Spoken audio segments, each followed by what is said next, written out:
Cuídense de que nadie los cautive con la vana y engañosa filosofía que sigue tradiciones humanas, la que está de acuerdo con los principios de este mundo y no conforme a Cristo, porque toda la plenitud de la divinidad habita en forma corporal en Cristo, y en Él, que es la cabeza de todo poder y autoridad.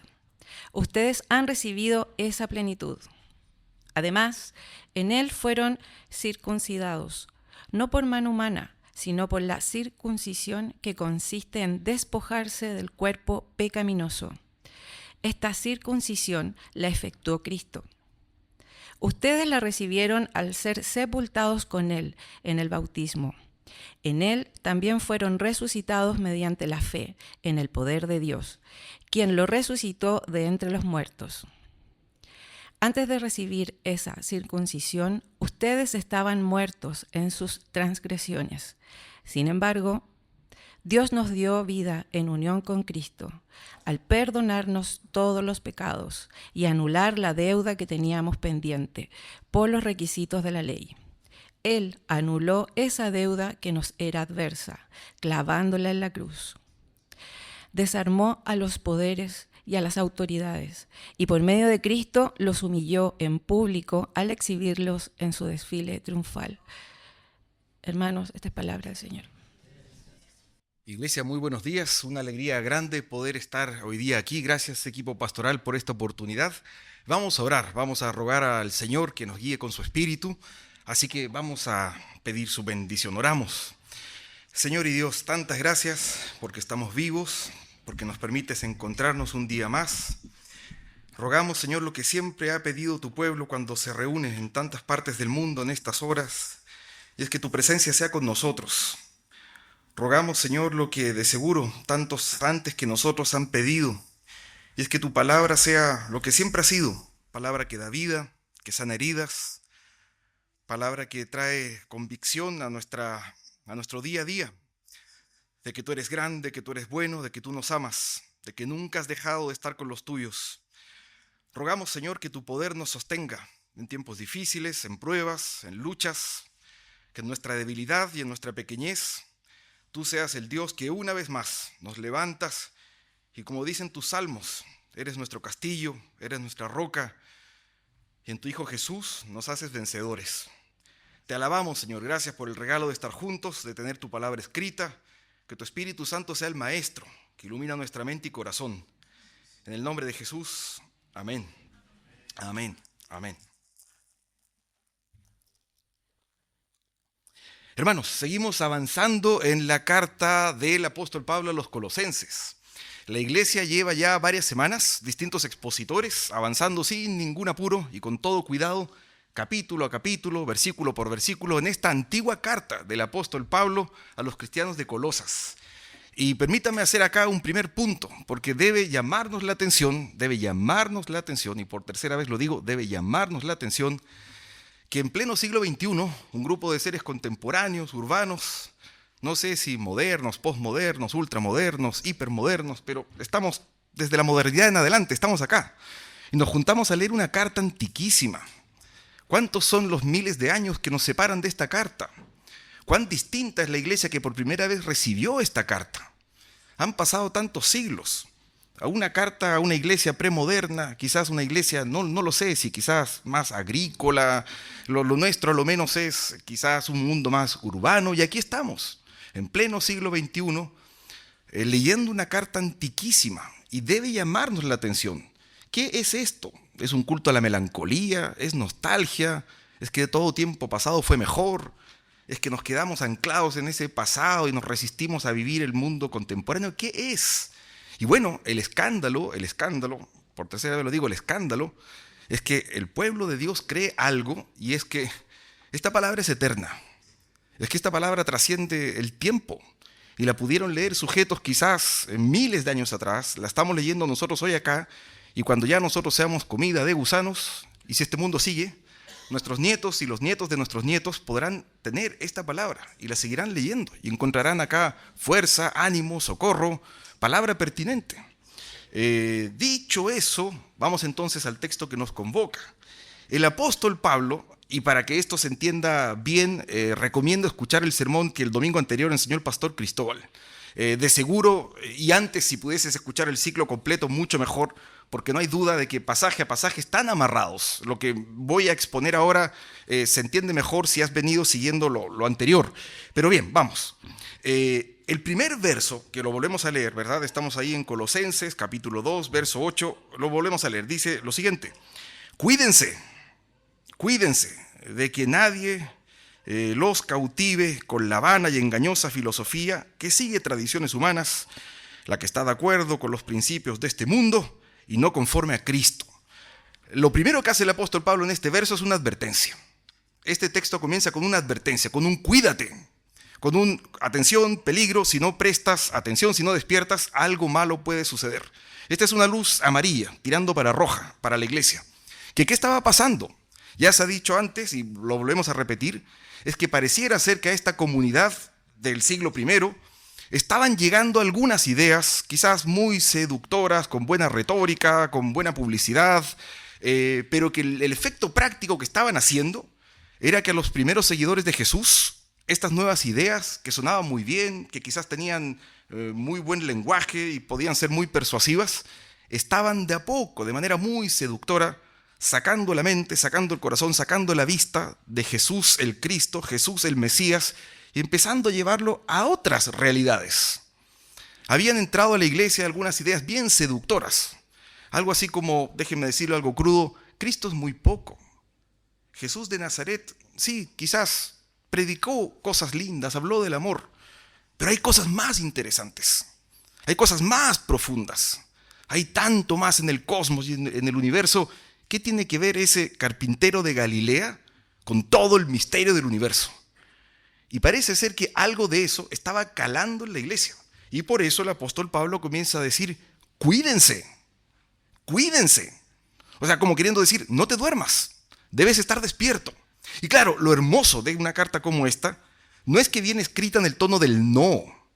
No es que te está diciendo, no mires para el lado, no leas, no pienses, no compares. No es el tono prohibitivo.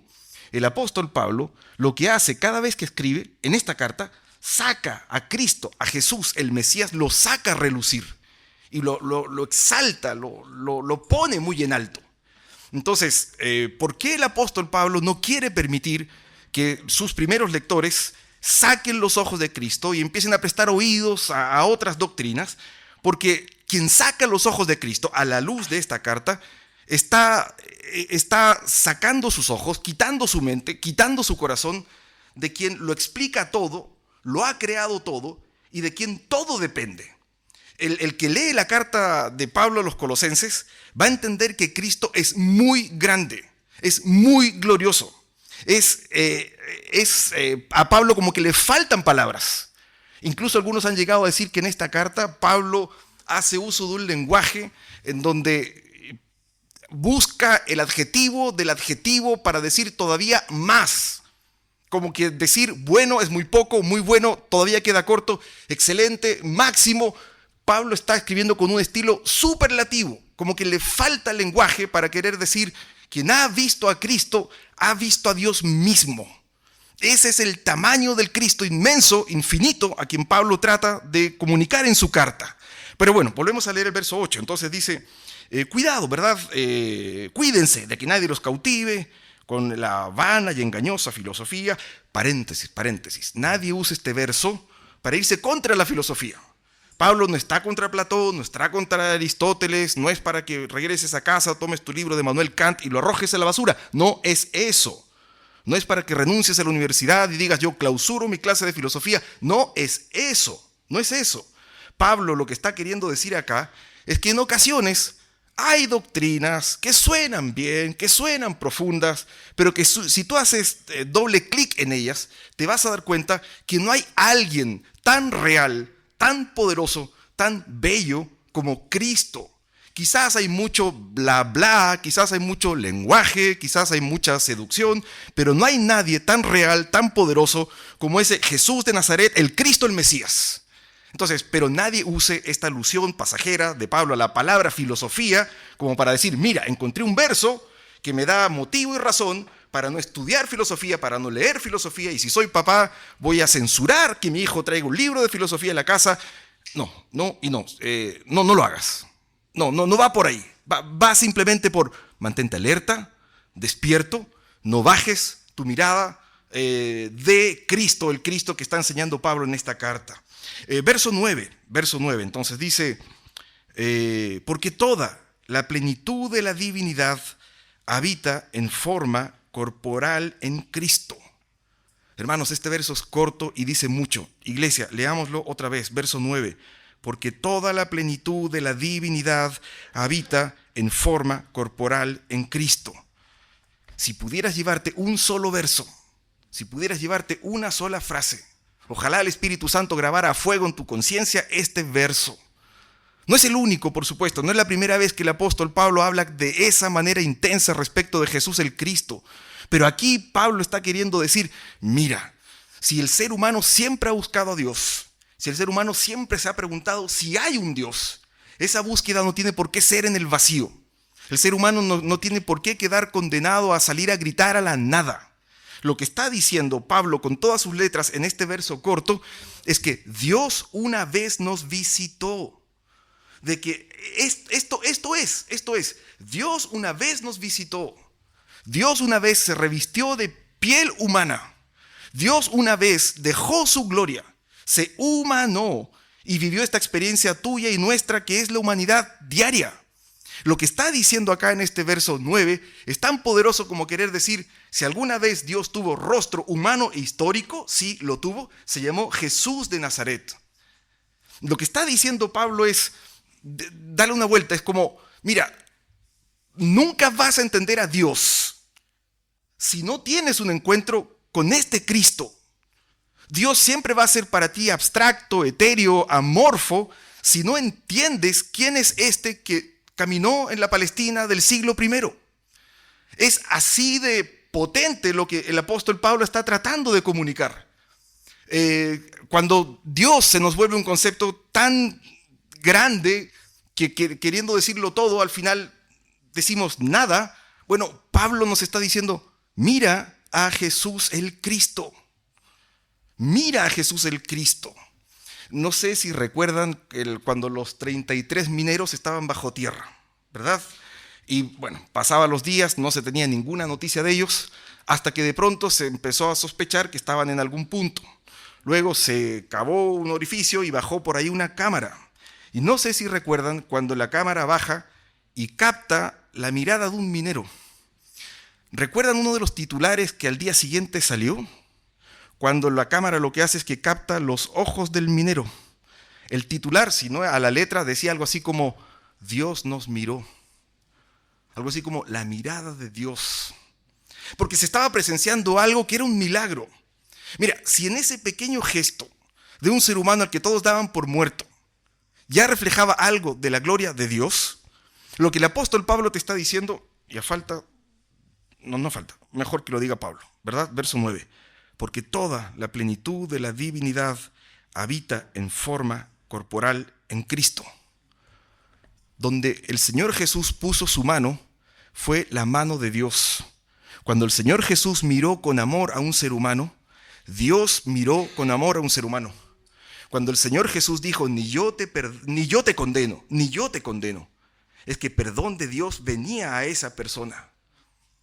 Por eso es que Jesús queda corto para quien insiste en decir, fue un buen hombre, fue un profeta, fue un buen ejemplo. Es que ninguna de esas cualidades acierta.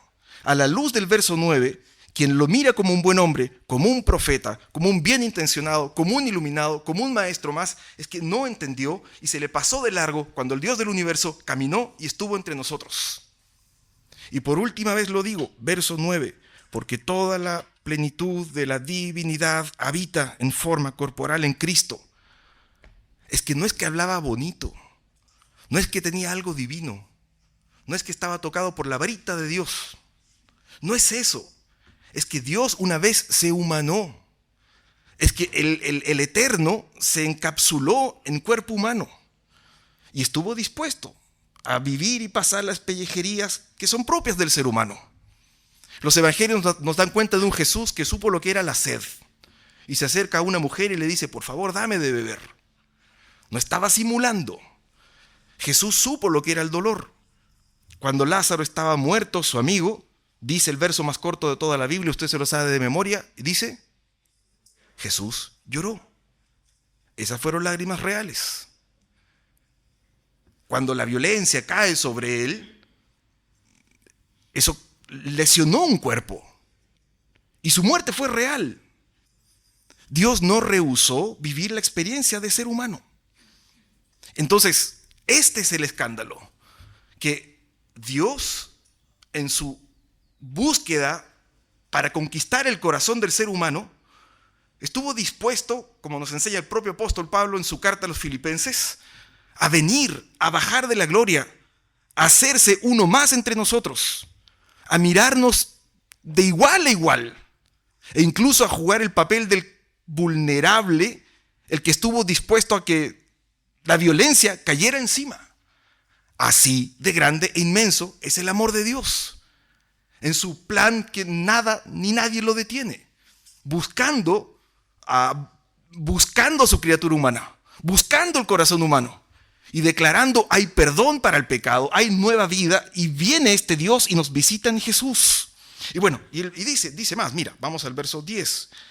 Y en él, que es la cabeza de todo poder y autoridad, ustedes han recibido esa plenitud. Date cuenta ahora, lo que el apóstol le quiere enseñar a la iglesia. Es que es algo así como, iglesia, si tú estás conociendo a este Cristo y Él es pleno y es completo y nada le falta, este Dios grande va a tratar contigo. Y aunque tú seas pequeño, aunque tú seas frágil y quizás a ti mucho te falta, déjame decirte, dice Pablo en su carta, que este Dios grande, inmenso, al que nada le falta, viene por ti y comienza a tratar contigo. Esta transmisión de la plenitud de Cristo hacia los que se identifican con Él. Nadie se pase el rollo de que vamos a convertirnos en criaturas divinas. Nadie crea de que si Él es divino, yo seré divino y seremos tantos dioses como seres humanos sabemos en esta sala. No. Pero la buena noticia, y esa es la belleza de la carta de Pablo a los Colosenses, es que este Dios grande está dispuesto a habitar en cada uno de aquellos que se identifican con Jesús y está dispuesto a obrar ahí donde se reúne su pueblo. Entonces, este Dios grande al que nada le falta, viene a tratar con cada uno de nosotros en nuestra pequeñez, en nuestra fragilidad, en nuestra ignorancia, en nuestras caídas. Este Dios grande viene por nosotros y sus planes son inmensos. Sus planes no son mediocres, sus planes son inmensos. Que de la plenitud de este Cristo, esa plenitud te sea transmitida. No significa que todo será perfecto. La plenitud de Dios se va a manifestar en medio del dolor, en la enfermedad, en las crisis, en la tensión matrimonial, en lo difícil que es ser papá y ser mamá de adolescentes. La plenitud de Dios se va a manifestar en lo cotidiano, en lo ordinario. No significa que tu vida va a ser perfecta, ausencia total de problemas, pero significa de que tu Dios es tan grande, tu Cristo lo tiene todo y viene por ti, te abraza y tiene grandes planes, plenitud de Dios en Cristo para ti. Es así de inmenso. Es así de inmenso. Y dice más. Si vamos al verso 11 y 12, los leemos juntos y los comentamos enseguida. Dice, además en él fueron circuncidados, no por mano humana, sino con la circuncisión que consiste en despojarse del cuerpo pecaminoso. Esta circuncisión la efectuó Cristo. Ustedes la recibieron al ser sepultados con él en el bautismo. En él también fueron resucitados mediante la fe en el poder de Dios, quien lo resucitó de entre los muertos. Iglesia, atención con esto. En estos versos, el apóstol Pablo está usando quizás la figura retórica más popular en el Chile contemporáneo, la metáfora. En estos versos, el apóstol está haciendo una metáfora y está tomando dos ritos, dos símbolos, dos maneras de hacer liturgia, y las está significando de manera especial otra vez, para que la iglesia despierte a cuán grande es Cristo y cuán inmensa es su obra por quienes se identifican con él. El primer rito que toma, conocido para la época, quizás a nosotros nos dice nada, es el rito de la circuncisión. Claro, a los lectores primeros de esta carta era una práctica conocida. En el mundo judío se estilaba que a los varones se les quitaba una parte de su prepucio como señal de un pacto. Era una marca. Tú perteneces a este pueblo, tú estás marcado porque eres parte de este pueblo. Una tradición que practicó el pueblo de Israel por siglos. Hasta el propio Señor Jesús también pasó por ahí. Pero cuando el apóstol Pablo nos lleva a este rito, a esta ceremonia, no lo está diciendo en sentido físico. Lo que está queriendo decir es algo muchísimo más grande. Es, si para un niño judío que luego llegaba a ser adulto, el quitarse un pequeño trozo de piel era símbolo, marca de que pertenecía a un pueblo para el cual habían pactos, promesas y planes de Dios, lo que está diciendo acá el apóstol Pablo es: Cristo va a hacer por ti algo todavía muchísimo, muchísimo más grande. Él no viene a quitarte un trozo de carne. Él tiene un proyecto mucho más ambicioso y viene a cambiarte el corazón y va a cambiarte esa naturaleza que es rebelde contra Dios. Eso que los profetas del antiguo Israel habían anunciado, que algún día el corazón de roca sería cambiado por un corazón de carne. Lo que el apóstol Pablo en sus cartas llama la naturaleza humana. Esa naturaleza que por definición es rebelde a Dios. Esa naturaleza que le responde a Dios: rechazo tu amor, no me interesas. Y esa naturaleza que incluso está dispuesta a ir contra el otro. No te amo a ti, Señor y Dios, no pienso amar al otro. Si toda la ley y los profetas se resumen en ama a Dios, ama a tu prójimo, bueno, hay una naturaleza que está en nosotros, que es esa naturaleza egoísta de que yo no voy a ceder el trono de mi vida a otro. Yo no voy a dejar que Dios sea Dios. Exijo mi derecho, es mi trono, es mi vida, soy mi propio Dios. E incluso mira para el lado y mira con desprecio. ¿Por qué tengo que amar al otro? Y no está dispuesto a cumplir lo que era el corazón de la ley. Ama a Dios, ama al otro. Bueno, esa naturaleza rebelde, esa naturaleza que no busca a Dios, esa naturaleza que incluso desafía con puños rabiosos al cielo y se atreve a cuestionar a Dios en cuanto a su autoridad y no te dejaré que gobiernes mi vida, mi casa, mi mundo. Bueno, ese es el proyecto que tiene el Señor en tu vida. Vuelve a leer, por favor, el 11. En él fueron circuncidados no por mano humana, sino con la circuncisión que consiste en despojarse del cuerpo pecaminoso. Esta circuncisión la efectuó Cristo. No quiere el Señor Jesús, el Cristo, el Mesías, quitarte solo un trozo de piel. Está interesado en cambiar tu naturaleza. Está interesado en cambiar tu forma de pensar. Está interesado en que tu corazón vuelva a enterarse de que hay un Dios que te ama, que siempre te ha esperado y que quiere llenar ese corazón de amor para que tú ames a otro. No se va a detener este Dios en transformar tu carácter, tu forma de pensar. Es que cuando Dios toma a alguien para sí en Cristo, que es la frase que tanto le gusta a Pablo en su carta, en Cristo, va a comenzar a tratar contigo. Y no son cambios estéticos. No es que pasamos de hablar feo a hablar bonito. No es que antes decíamos garabatos y ahora decimos versículos. No es eso, no es eso. Es que está queriendo decir tu naturaleza va a cambiar. Es enorme la obra de Dios en Cristo para quienes están en Cristo. Y cuando toma, mira, el verso 12, ¿verdad? El rito, el símbolo del bautismo. Ustedes la recibieron al ser sepultados con él en el bautismo.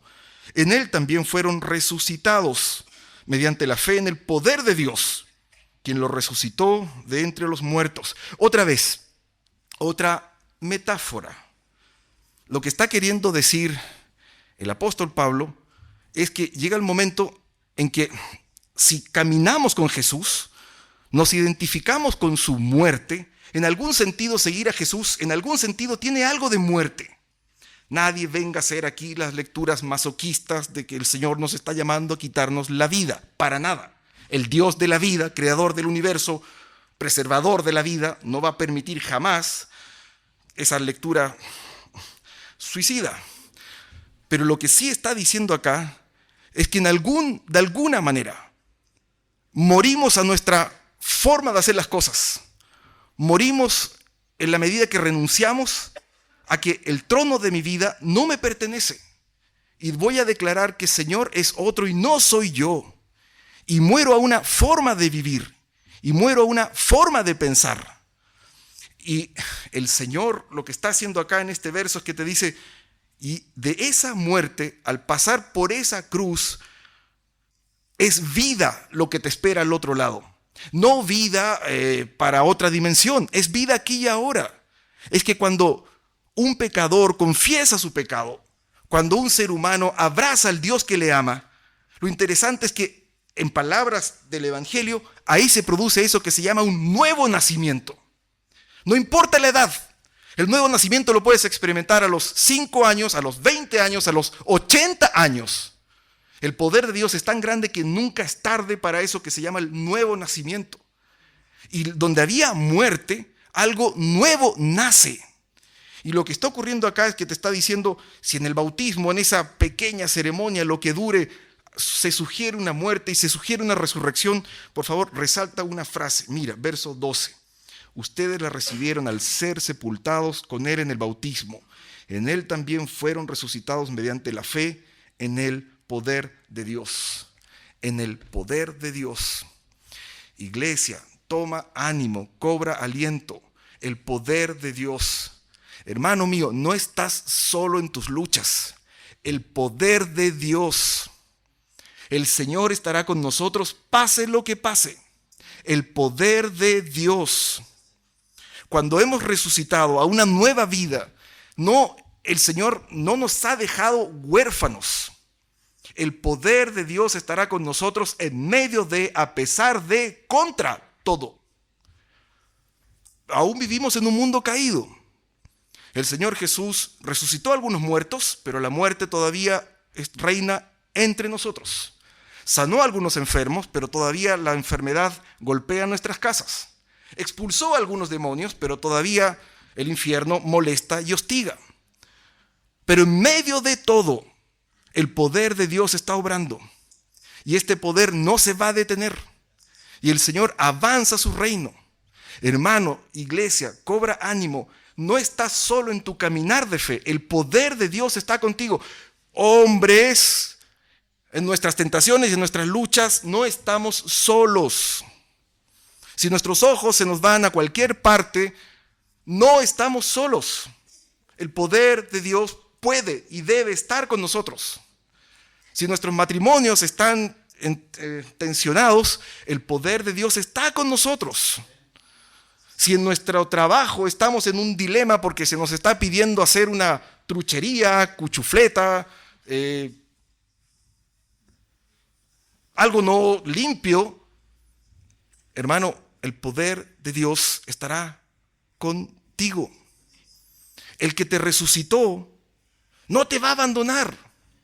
El que te sacó de muerte a vida va a caminar contigo. Novios que están por casarse, recordemos los que ya estamos casados, cuánto temblábamos en la medida que se acercaba la fecha de matrimonio. Y tendremos y podremos y resultará. El poder de Dios está con nosotros. El poder de Dios está con nosotros. Luego nos casamos, somos padres o no somos padres. El poder de Dios estará con nosotros. Seamos o no seamos padres, con hijos o sin hijos. Es que tengo que dar el examen de grado, el examen de grado, el examen de grado. Hermanos, el poder de Dios estará con nosotros. Resalta esa frase, no te bastas a ti solo. Pide lo que el Señor siempre ha tenido como propósito darte. Su presencia, su palabra, su poder están para ti. Pídelas, son tuyas, te pertenecen porque estás en Cristo. En Cristo. Y bueno, y mira cómo termina este pasaje. Vamos a los versos 13, 14 y 15. Sirva lo que vamos a leer ahora, ya sea, si eres un cristiano antiguo, y nos pasa lo que nos pasa a veces a los cristianos antiguos, y es que se nos empieza a apagar el fuego. Y pasamos de las llamas de la pasión a la vela que apenas arde. Y a veces se quedó el gas prendido en la cocina, ya no tiene ni llama, ¿verdad?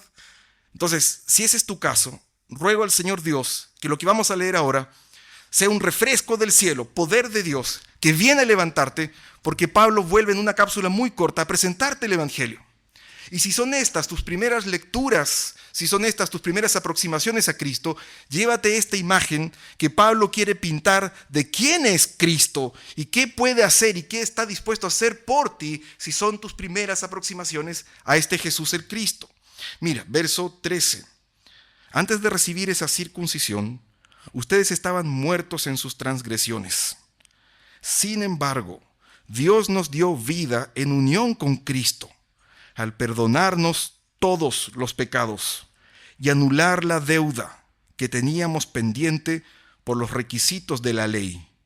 Él anuló esa deuda que nos era adversa, clavándola en la cruz. Desarmó a los poderes y a las autoridades y por medio de Cristo los humilló en público al exhibirlos en su desfile triunfal. Iglesia, aquí en muy pocas palabras tienes quizás un cuadro completo del Evangelio. Primero, comienza como suele comenzar el Evangelio, golpeando el orgullo, golpeando el ego. Recuerda la primera predicación de Jesús cuando abrió su boca. ¿Cuál fue la primera palabra que queda registrada de su mensaje? Si saliera con fuerza, con más ganas, sería mejor. Pero sin timidez. Alguien por allá lo está diciendo, pero agradecería si lo puede decir fuerte.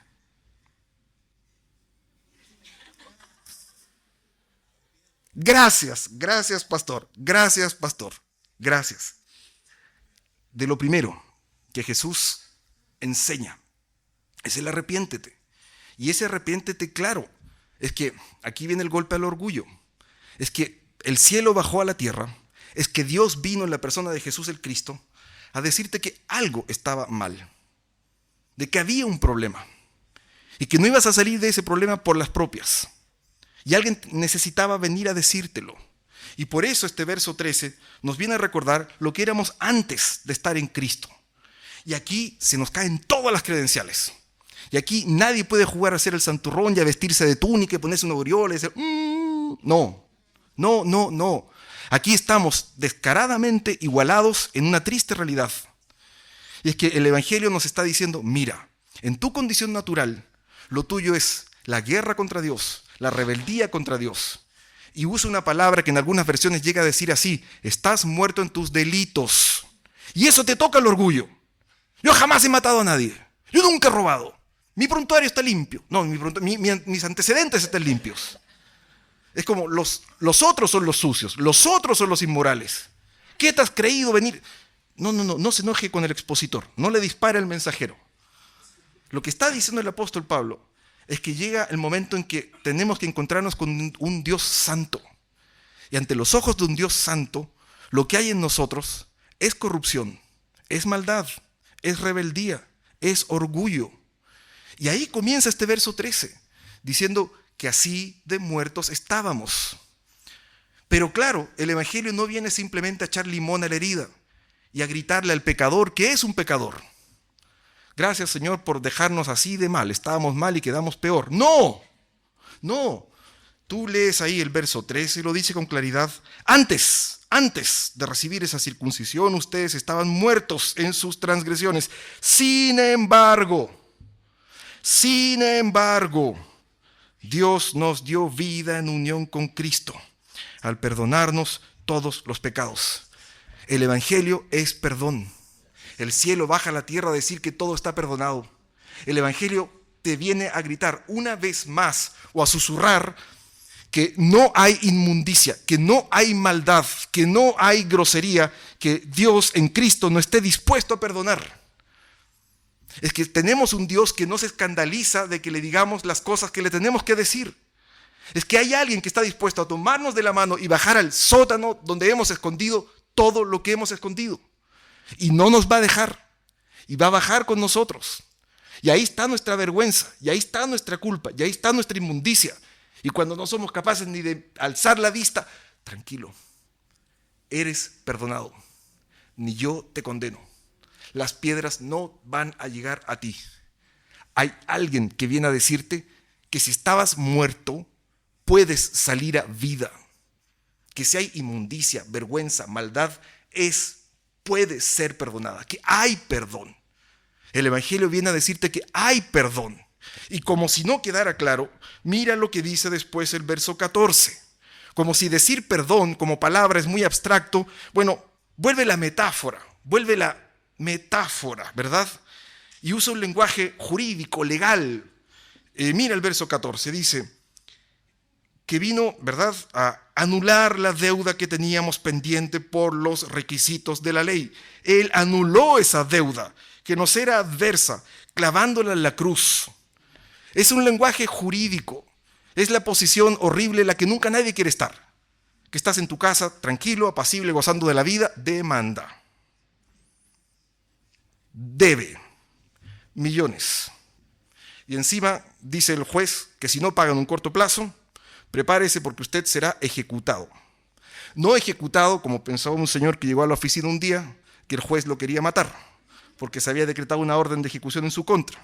El juez no quería matarlo, sino que ejecución de que van a ir por su patrimonio. Usted es un deudor, se va a hacer un juicio ejecutivo en su contra, porque esta deuda usted no la puede burlar.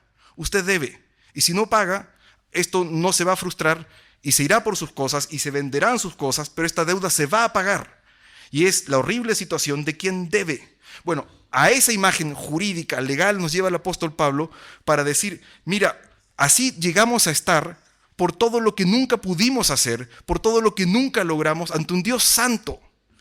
Y si el propósito de la ley era ama a Dios, ama al otro, sé honesto, sé fiel, bueno, fuimos capaces de pasar mandamiento por mandamiento, rompiéndolos todos.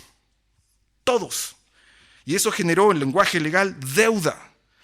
Pero lo hermoso del Evangelio, la gloria del Evangelio, es que el Señor toma nuestro fracaso, toma nuestras torpezas, toma nuestras equivocaciones, nuestros pecados, toda nuestra rotunda bancarrota y la lleva a la cruz como si fuese un acta y dice, se rompe, no se debe más, la deuda está pagada. Eso es lo que Cristo Jesús hace en la cruz. Hermanos, consecuencia práctica. Yo escuchaba el sermón que el pastor Cristóbal nos enseñó el domingo pasado cuando decía, ya entiendo lo abstracto, pero dime algo práctico. Hermanos, esto es muy práctico. A nosotros nos acosa la culpa. Nosotros solemos ser seres atormentados como que alguien nos persigue. Y viene el Evangelio a decirte, estás perdonado. Si lo olvidaste, eres amada. Si no te lo han dicho hace mucho rato, eres amado. No vivas como deudor. Hay alguien que te espera, que te abraza, que sueña por ti, contigo. Vuelve a casa. No tienes por qué vivir con la lógica del deudor. Eso está perdonado. Quítate las culpas. Es que es muy sucio, es que tú supieras lo que dice. Hay vida nueva. El lunes pasado les voy a contar algo en desarrollo. Esto que estoy contando es en desarrollo. Yo estoy rogando a Dios por un milagro, pero el milagro de ocurrir va a ocurrir en el futuro, no todavía. Pero el lunes pasado sonó el teléfono, vengo saliendo de la PDI, decía él, colombiano. ¿Qué pasó? Me acaban de notificar expulsión. Diantre, manda una carta y cuenta su historia. A principios de los 90 en Colombia, yo cometí tales y tales delitos. Me condenaron tantísimos años en Colombia. Fui a la cárcel. Yo estaba en la cárcel. Una mujer llegó a predicar. Escuché el Evangelio en la cárcel. Me enamoré de la mujer que me predicó. Me convertí, me transformé en la cárcel. Por buena conducta me dieron libertad condicional. Salí y me casé con la mujer que me predicó. Cumplí mi pena. Me rebajaron la pena. Estudié teología. Me hice pastor. Tenemos hijos. Y de Colombia, con visa, por paso habilitado, ingresamos a Chile. Y estábamos en Chile hasta que, claro, cuando postulé de la residencia temporal a la residencia definitiva, sale mi expediente criminal. Y la autoridad reacciona como de acuerdo con la ley debe reaccionarse. Hay un problema criminal. Hermanos, no les cuento lo que todavía no ha ocurrido, porque esto va a presentarse a la corte y ahí rogaremos al Señor Dios un milagro. Pero detente en la primera parte. Este hombre que llegó acá, a Chile, a Temuco, a pastorear, ¿de dónde viene? Viene saliendo de la cárcel. ¿Y él volvió a la cárcel alguna vez después de haber salido? Sí, sí volvió, muchas veces, pero no porque reincidió. Nunca más cometió un delito. ¿Volvió a la cárcel a qué? Volvió a decirle a los presos de que se podía empezar de nuevo. Volvió a la cárcel de nuevo a decirle que él había cambiado. Y en Colombia, antes de venirse a Chile, empezó unas escuelas de fútbol. Y empezó y se hizo capellán. Y enseñaba a jugar fútbol a los chicos, visitaba a los presos en la cárcel. Y como dije, cursó la teología, se hizo pastor, se casó, se vino a Chile. Los chicos son atletas, han corrido por la selección, no recuerdo si regional o nacional. El Señor ha hecho milagros en la vida de esa familia. ¿Y de dónde viene? ¿Dónde lo encontró? En la cárcel. Y bueno, tal vez te estoy contando esto que está inconcluso, porque el recurso judicial se presentará la próxima semana, pero te lo comento como un caso real de alguien que te dice, a mí el Señor me encontró en la cárcel. Y mira cómo termina el verso. Vamos al verso 15. Si el verso 13 ya te dice que hay alguien que te va a perdonar, si el verso 14 te está diciendo quítate las culpas porque Dios puede perdonar y Cristo está ahí para perdonarte, mira cómo cierra el 15. Desarmó a los poderes y a las autoridades y por medio de Cristo los humilló en público al exhibirlos en su desfile triunfal. Cerramos con esto. Aquí hay una alusión muy propia de Pablo en Colosenses, a las potestades cósmicas, a poderes espirituales. ¿Qué es lo que está sucediendo acá? Es que por algún motivo puede ser que la iglesia había comenzado a temer a espíritus o a creer que estos espíritus que estaban ahí podían incluso favorecerles, lo que fuera. El apóstol Pablo se encarga de decir, necesito que sepas algo. Cuando el Señor fue a la cruz, no solo fue para que seas perdonado y quitarte las culpas, sino que también ese día sucedieron cosas que quizás ojos humanos no captaron, pero ese día comienza el principio del fin del infierno. Ese día hay alguien que sufre su golpe letal y que a partir de ahí comienza a jugar sus últimos minutos y comienza a vivir sus últimos tiempos. Y es que Satán, sus demonios y el infierno en la cruz sufren el golpe mortal. Y lo que está proclamando acá el apóstol Pablo es que no hay ningún poder que puede estar molestando, perturbando a quienes están en Cristo. Hermanos, si se trata otra vez, dime algo práctico. Aquí hay alguien que viene a decirte, porque no hay poder más grande que el mío, porque no hay nadie que pueda estar contra mí, no temas. Lo que le tuvimos que enseñar a Irina, el terror de apagar la luz. ¿Por qué no podía apagar la luz? El terror a la noche. Y a veces crecemos y ya no somos los niños ni los adolescentes y seguimos adultos, barbones, llenos de temores y creyendo que las fuerzas, los espíritus, las dimensiones cósmicas nos pueden hacer malas jugadas. Aquí hay alguien que viene a decirte, si estás en Cristo, no hay poder que pueda molestarte, perturbarte, porque estás con quien detenta todo poder. Ese evento en la cruz, esa cruz donde Jesús colgó, bueno, ese marca el principio de que las cosas van a cambiar. Eres libre.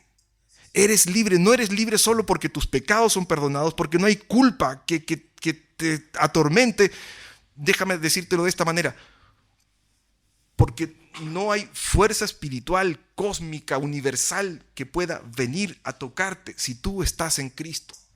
Hay alguien que te ama, hay alguien que te cuida, hay alguien que te ama tanto que estuvo dispuesto a dar la vida por ti para que te enteres que eres perdonado, que no hay culpa, que no hay deuda y que alguien va a cuidar por ti, alguien va a velar por ti.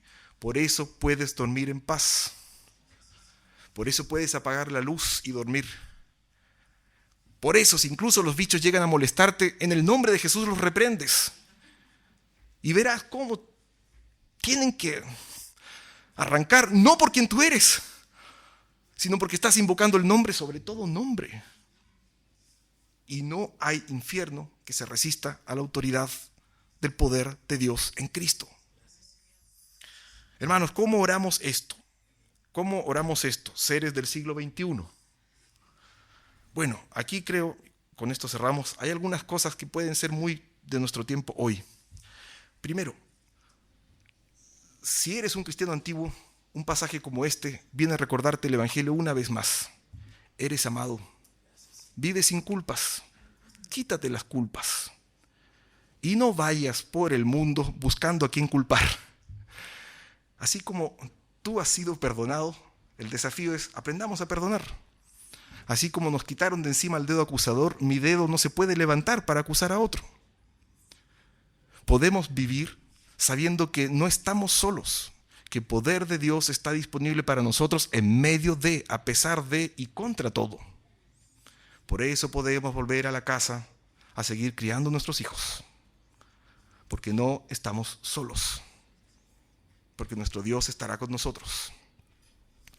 Y porque si hay miedos, hay pánicos, aquí el Evangelio vuelve a decirte, hay quien te ama, hay quien te cuida, y hay quien va a usar todo el poder del cielo para que tú estés a salvo y el infierno retroceda y te deje en libertad y puedas crecer y puedas ser pleno y puedas levantarte, amada, amado, cuidado, porque tu Dios te viene a decir en Cristo que te espera, que te busca, que te perdona, que puedes estar en Cristo.